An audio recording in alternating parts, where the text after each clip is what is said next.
Assalamualaikum warahmatullahi wabarakatuh. Pada video pembelajaran kali ini saya akan menjelaskan materi IPA kelas 9 bab 9, yaitu tentang kehidupan organisme tanah. Ini peta konsep yang akan kita pelajari. Di tanah itu ada bahan organik dan ada bahan mineral. Tanah ini terbentuknya karena dipengaruhi beberapa faktor. Ada faktor fisika, ada faktor kimia, dan ada faktor biologi. Kemudian untuk bahan organik sendiri ini terdiri dari organisme yang hidup dan organisme yang mati. Organisme yang mati itu akan terurai menjadi humus, sedangkan organisme yang hidup ini ada tanaman yang di tanah itu umumnya berupa akar tanamannya. Kemudian ada hewan itu ada protozoa, ada rotivera, ada nematoda, ada cacing tanah, kemudian ada arthropoda, ada moluska.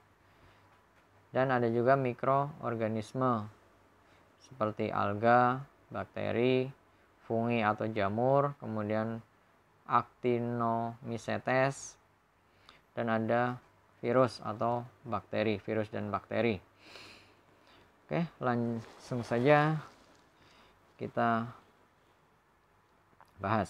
Jadi tanah merupakan habitat dari berbagai organisme darat. Jadi sebagai tempat tinggal bagi organisme darat, termasuk kita sebagai manusia. Kemudian hewan, tumbuhan maupun mikroorganisme juga menempati tanah untuk digunakan sebagai habitat, sebagai tempat tinggal. Contoh yang lain, hewan itu membuat sarang atau tempat tinggalnya itu ada yang di atas permukaan tanah, ada juga yang ada di dalam tanah. Yang di atas tanah misalkan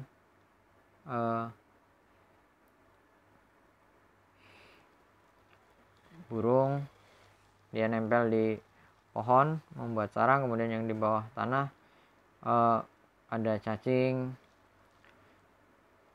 kemudian tikus,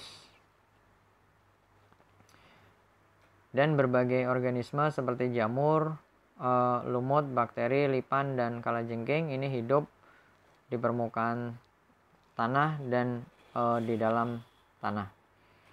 Termasuk tumbuhan ini juga hidupnya di atas permukaan tanah, dan tumbuhan ini adalah salah satu makhluk hidup yang mempengaruhi atau yang memenuhi kebutuhan pangan manusia maupun hewan. Jadi memiliki faktor atau kaitan yang cukup signifikan, cukup penting untuk kehidupan manusia maupun kehidupan hewan yang lainnya. Tanah tersusun dari bahan-bahan mineral, hasil pelapukan batuan, dan bahan organik hasil pelapukan sisa-sisa tumbuhan dan hewan. Tanah ini merupakan medium atau tempat tumbuhnya tumbuhan. Seperti tadi disampaikan bahwa tumbuhan ini sekali lagi menjadi makhluk hidup yang penting baik untuk manusia maupun untuk hewan, karena dia sebagai penyedia makanan, sebagai produsen, kemudian menghasilkan oksigen. Ini adalah gambar lapisan tanah. Yang paling atas ini terdiri dari lapisan organik, kemudian di bawahnya ada tanah atas, kemudian di bawahnya lagi ada tanah tengah, di bawahnya lagi ada sedimen, dan di bawahnya lagi ada batuan induk.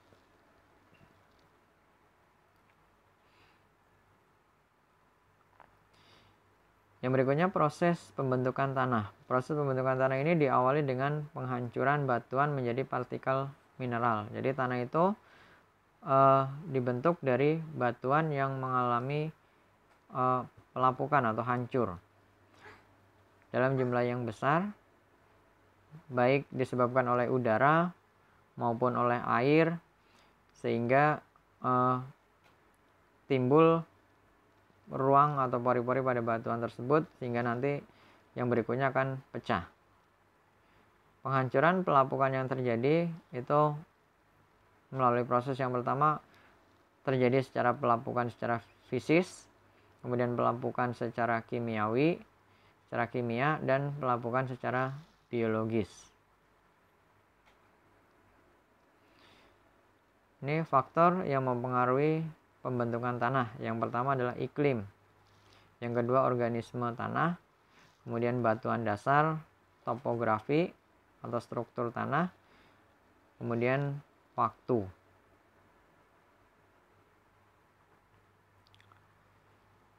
Organisme tanah atau hewan-hewan yang berada di tanah itu ada nematoda, kemudian cacing tanah, antropoda, moluska. Ini beberapa gambarnya.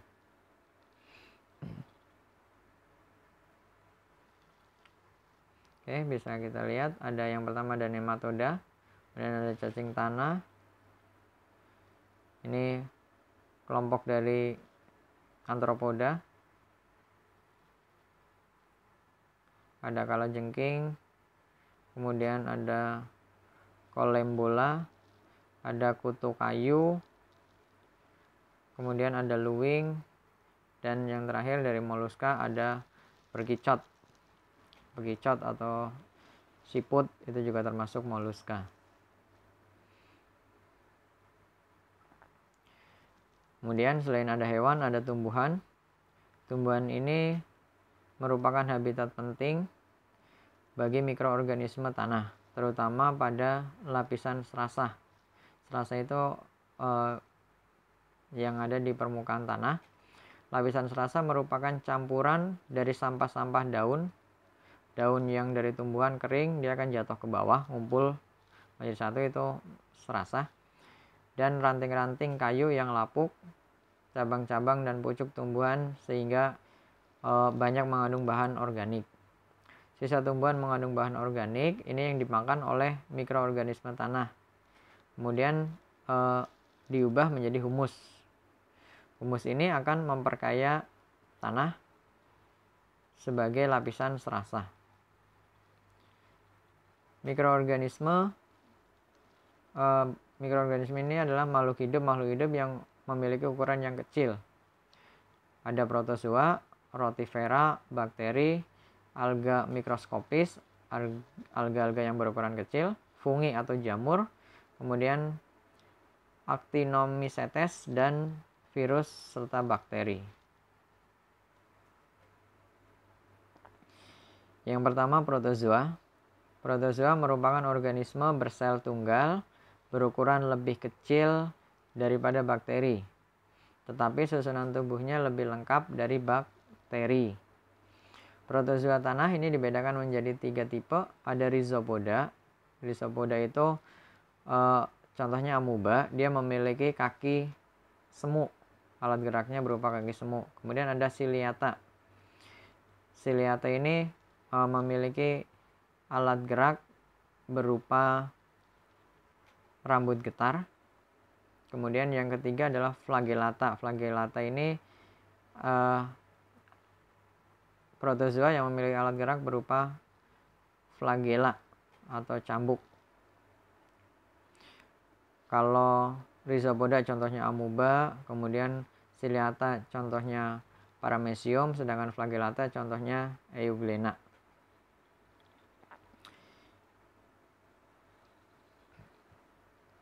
Tiga jenis ini adalah protozoa, jenis protozoa yang umumnya banyak terdapat di tanah. Kemudian yang kedua, rotifera. Rotifera ini bersifat mikroskopis dan habitatnya dalam tanah yang lembab. Rotifera biasanya terdapat dalam siklus hancuran bahan organik, terutama tanah gambut dan tempat-tempat yang basah pada tanah mineral. Hewan ini memakan alga, memakan protozoa, memakan nematoda. Yang berikutnya, alga mikroskopis. Alga mikroskopis adalah organisme mikroskopis yang berklorofil. Alga tanah yang penting adalah alga hijau kuning, dan diatom.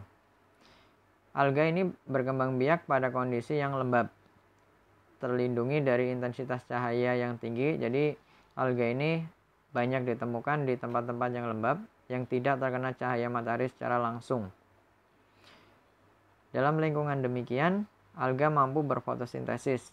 Jadi walaupun tidak terkena cahaya matahari langsung, tapi dia bisa berfotosintesis, sehingga menambah bahan-bahan organik dari dalam tanah. Ketika alga mati, sel-sel yang mati akan menjadi nutrisi bagi bakteri dan fungi atau jamur. Jadi alga ini bisa membuat makanan sendiri melalui proses fotosintesis, sama seperti tumbuhan. Yang berikutnya, bakteri. Bakteri merupakan organisme yang paling banyak jumlahnya di dalam tanah. Pada umumnya bakteri yang ditemukan di dalam tanah ini merupakan bakteri yang berbentuk batang atau bacillus. Beberapa jenis bakteri ini memiliki flagela. Flagela itu seperti cambuk, seperti ekor, yang bisa digunakan untuk bergerak.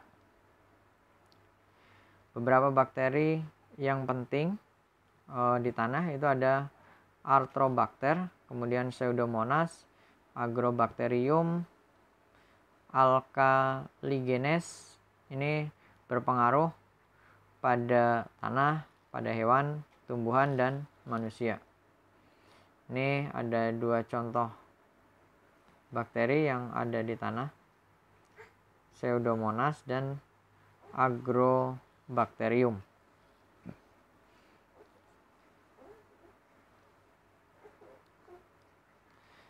Yang berikutnya, fungi. Fungi adalah organisme tanah yang berbentuk filamen atau hifa. Fungi ini nama lainnya jamur. Fungi ini berperan sebagai dekomposer yang berfungsi mengurai bahan-bahan organik, terutama senyawa-senyawa nitrogen yang kompleks yang diubah menjadi amonium. Amonium itu nanti yang akan digunakan sebagai mineral oleh tumbuhan. Ini contoh fungi atau jamur yang hidup di serasah daun maupun di permukaan tanah. Yang berikutnya, Actinomycetes. Actinomycetes ini mikroorganisme yang menyerupai fungi, menyerupai jamur, sebab fase vegetatifnya mempunyai filamen yang halus dan berkembang biak dengan fragmentasi filamen. Jadi cara perkembangbiakan vegetatifnya ini mirip dengan jamur atau fungi.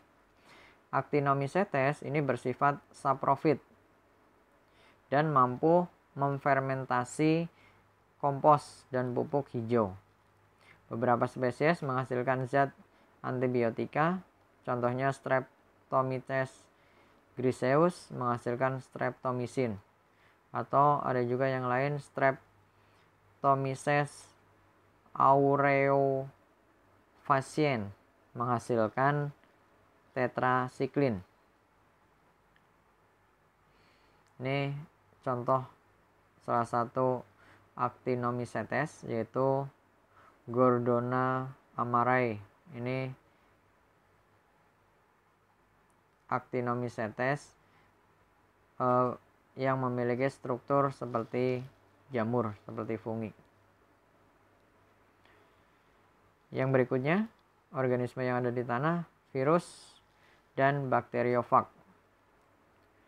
Jadi semua virus ini sifatnya parasit obligat karena dia hanya bisa hidup saat menempel atau saat berada di dalam makhluk hidup yang lain.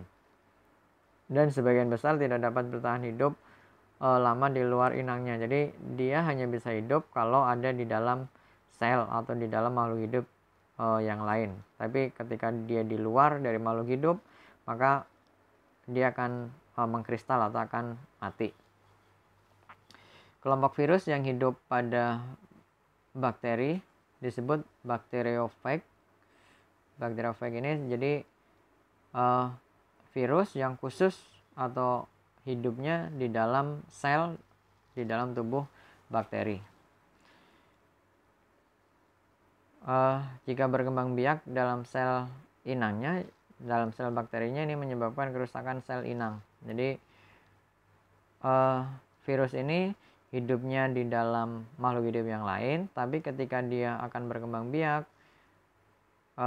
dia akan mempengaruhi atau akan mematikan sel yang dia tumpangi. Jadi sifatnya sebagai parasit, merugikan. Oke, demikian materi pembelajaran kali ini. Terima kasih. Wassalamualaikum warahmatullahi wabarakatuh.